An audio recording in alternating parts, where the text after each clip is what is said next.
É muito acreditado no sistema religioso católico e evangélico que o povo de Israel era um povo monoteísta. É muito ensinado que o povo de Israel adorava somente a um Deus. Mas isto é mentira. Por quê? Porque no Antigo Testamento o povo de Israel nunca foi monoteísta. O povo de Israel do Antigo Testamento era, a grosso modo, politeísta. Eles adoravam a vários deuses. Em nenhum momento da Bíblia do Antigo Testamento o povo de Israel adorou a somente um Deus. E é muito pelo contrário. O povo de Israel sempre adorou vários deuses, e os profetas tiveram muito trabalho para combater as idolatrias do povo de Israel. Sem contar que o povo de Israel fazia sacrifícios humanos, matando seus filhos e filhas para os deuses nas quais eles adoravam.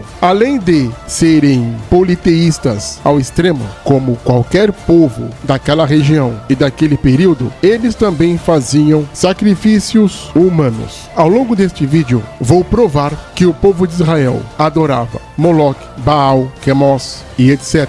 Como é muita coisa, eu vou destacar algumas evidências comprovadas de que o povo de Israel era, como qualquer povo, uma nação politeísta. Vamos começar com o livro de Juízes, onde o povo de Deus não adora a um único Deus, por assim dizer, e claro, vão adorar a vários deuses. Está escrito: e deixaram ao Senhor Deus de seus pais, que os tirara da terra do Egito, e foram após outros deuses, dentre os deuses dos povos, que fazia ao redor deles, e adoravam a eles, e provocaram a ira do Senhor, porquanto deixaram ao Senhor e serviram a Baal e a Astarote. Juízes, capítulo 2, versículos 12 e 13. Não podemos esquecer que eles adoraram também, lá no deserto, o bezerro de ouro. Eu sei que tem uma prova cabal de que o Êxodo exatamente não existiu. Também sei que o grande arqueólogo Israel Finkelstein prova de que o Êxodo nunca existiu. Mas vamos esquecer isso de lado e levar em conta o texto bíblico,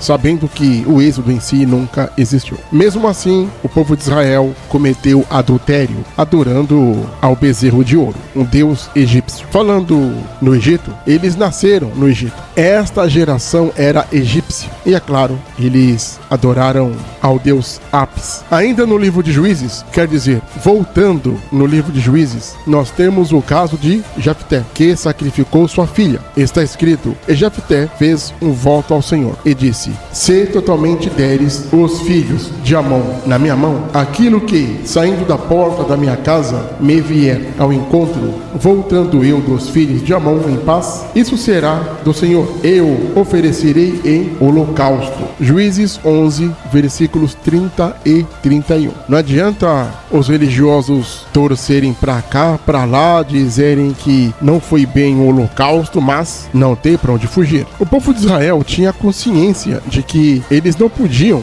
fazer sacrifícios humanos para outros deuses. Está escrito em Deuteronômio 18:10. Entre ti não se achará quem faça passar pelo fogo ao seu filho ou sua filha, nem adivinhador, nem prognosticador, nem agoureiro e nem feiticeiro. Deuteronômio 18:10. Mas saber e praticar o que sabe são situações diferentes. Um dos maiores reis que Israel teve que foi o rei Salomão, além de adorar a outros deuses, ele também fez sacrifícios humanos. Está escrito: porque sucedeu que, no tempo da velhice de Salomão, suas mulheres lhe perverteram o coração para seguir a outros deuses, e o seu coração não era perfeito para com o Senhor Deus, como o coração de Davi, seu pai. Porque Salomão seguiu a Astarote, deusa dos Sidônios, Milcom, a abominação dos Amonitas, e assim fez Salomão o que parecia mal aos olhos do Senhor, e não perseverou em seguir ao Senhor como Davi seu pai. Então edificou Salomão ao alto a Quemos, a abominação dos Amonitas, sobre o monte que está diante de Jerusalém, e a Moloque, a abominação dos filhos de Amon. E assim fez para com todas as suas mulheres estrangeiras, as quais queimavam incenso e sacrificavam a seus deuses. 1 Reis 11,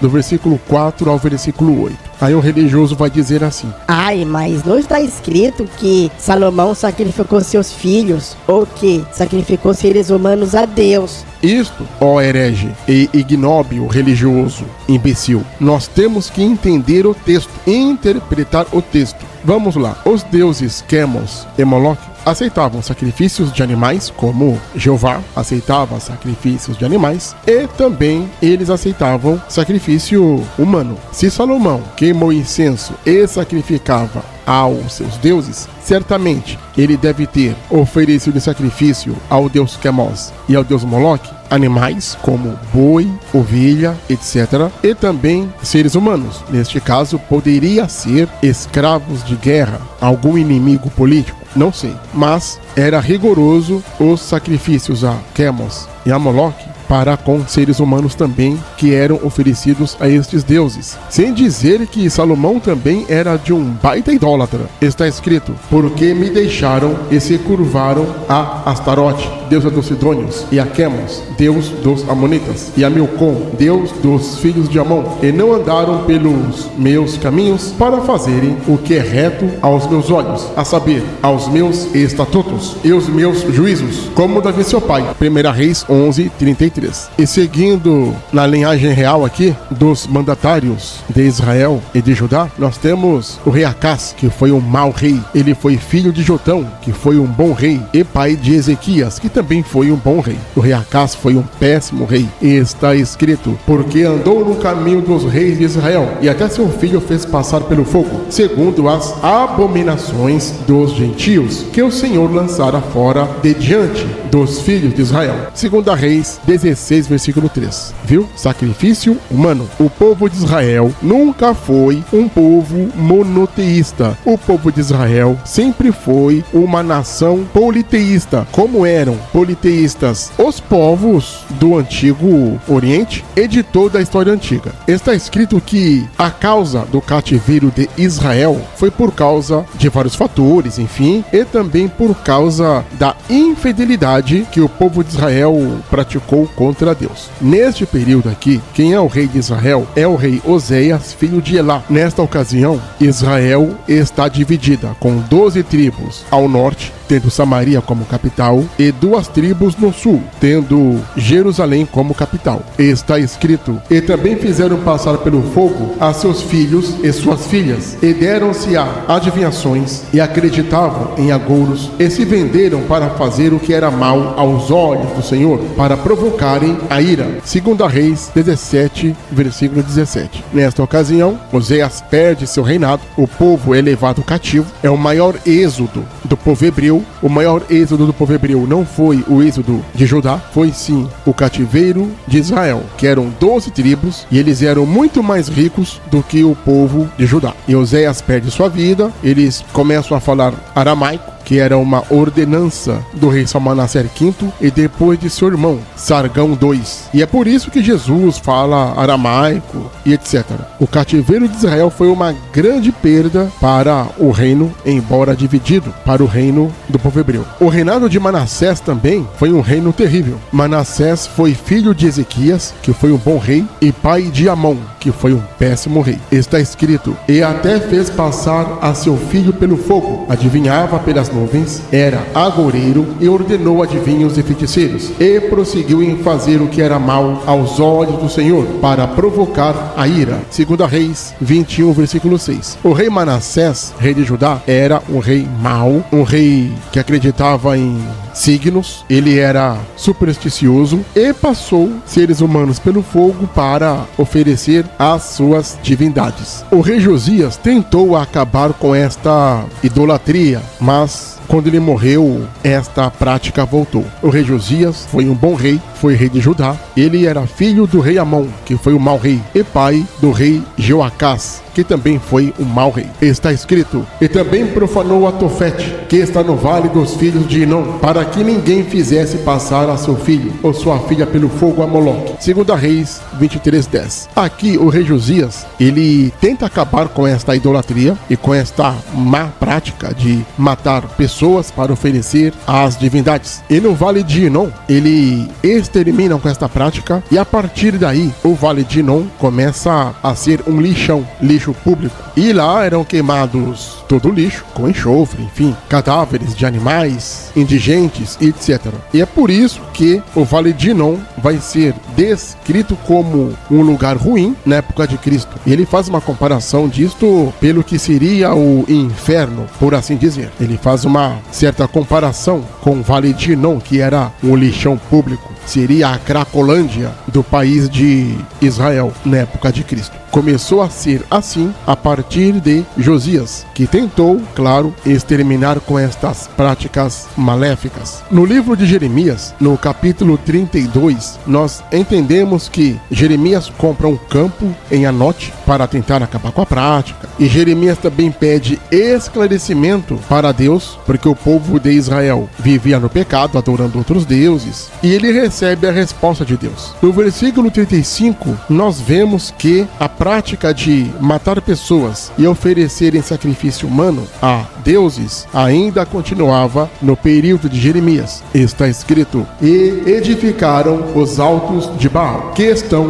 no vale de Inom, para fazerem passar seus filhos e suas filhas pelo fogo a Moloque, porque nunca lhes ordenei, nem veio ao meu coração que fizessem tal abominação, para fazerem pecar a Judá. Jeremias, capítulo 32, versículo 35. O rei Josias tentou acabar com isso, mas infelizmente ele morreu, porque as pessoas morrem. Nós temos esta mania idiota de morrer, e a religião voltou a fazer parte do dia a dia do povo idólatra de Israel. E a prática continuou na época de Jeremias. Na época de Ezequiel, esta prática ainda estava em vigor, claro. E no capítulo 16, nós temos a infidelidade de Jerusalém, que continuava a todo vapor. Está escrito: além disto, tomaste a teus filhos e tuas filhas, que me tinhas gerado, e os sacrificastes a elas, para serem consumidos. Acaso é pequena tua prostituição? E matastes a meus filhos, e os entregastes a elas para fazerem passar pelo fogo. Ezequiel capítulo 16, versículos 21 e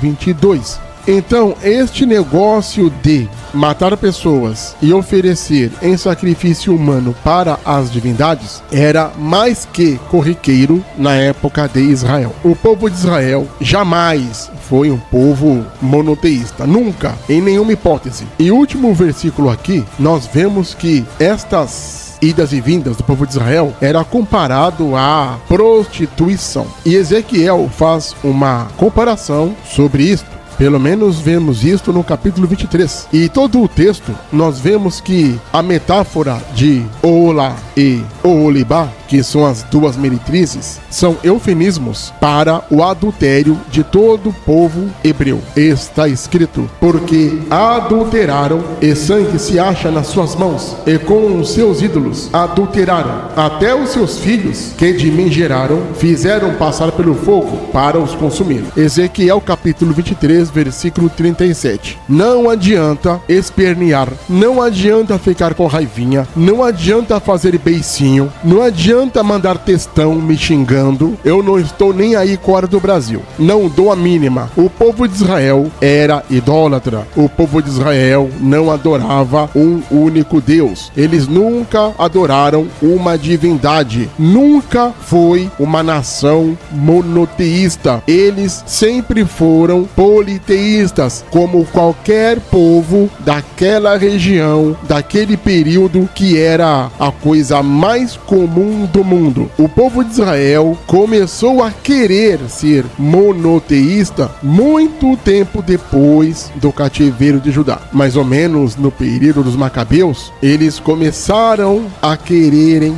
ser monoteístas. Não há nenhum relato de que o povo hebreu foi monoteísta. Eles sempre foram politeístas, adorando outras divindades. E mesmo no Novo Testamento, nós vemos que algumas correntes religiosas do povo hebreu ainda mantinham a prática politeísta, como o partido dos saduceus, por exemplo, que adoravam os deuses romanos, os deuses gregos, enfim. E também o partido político dos herodianos, da família de Herodes e seus séquitos. Eles eram profundamente politeístas, adorando o que for, nem aí com a hora do Brasil, dane-se o resto. Tanto era forte a idolatria do povo hebreu que os essênios se separaram para manterem a unidade monoteísta, adorando somente uma divindade. O povo de Israel sempre foi politeísta como um todo.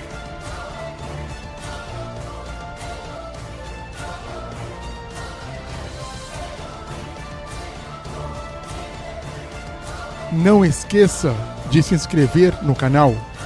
Clique no sininho para receber as notificações. Compartilhe o canal. Deixe o seu like. Deixe também seu comentário.